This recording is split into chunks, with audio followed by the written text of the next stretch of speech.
One of the most important ethical responsibilities of any doctor is to understand the interplay of institutions affecting the health outcomes of their patients. Now, this is a very complex arena to be in, especially with the fact that 46% of the FDA, Federal Drug Administration of the United States, receives its funding from the industry. This concept is called a revolving door, where the people responsible for regulating industry actually work for the industry itself. This is a prime example. This is an example where the person responsible for regulating the tobacco companies at the FDA quit their job and now is one of the head directors of the tobacco industry, Philip Morrison, and helps them get their patents and get their marketing through the FDA to get accepted into the market. That doesn't add up. That doesn't sound like this is for the benefit of the patients. And in fact, it's not. When you ask yourself, why does healthcare cost so much?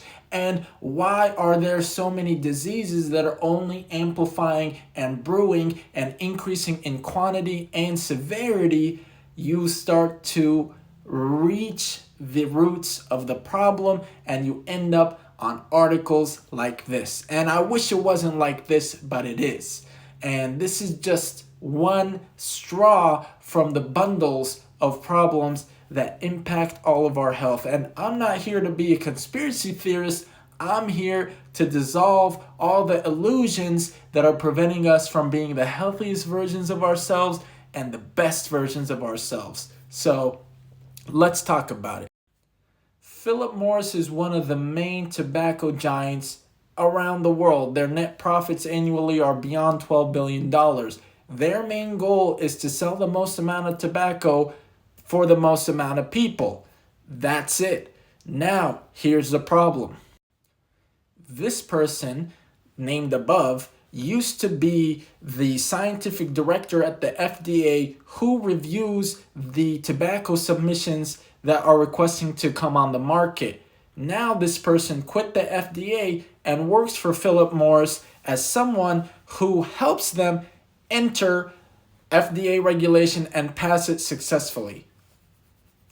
Scratching my head. How does that work?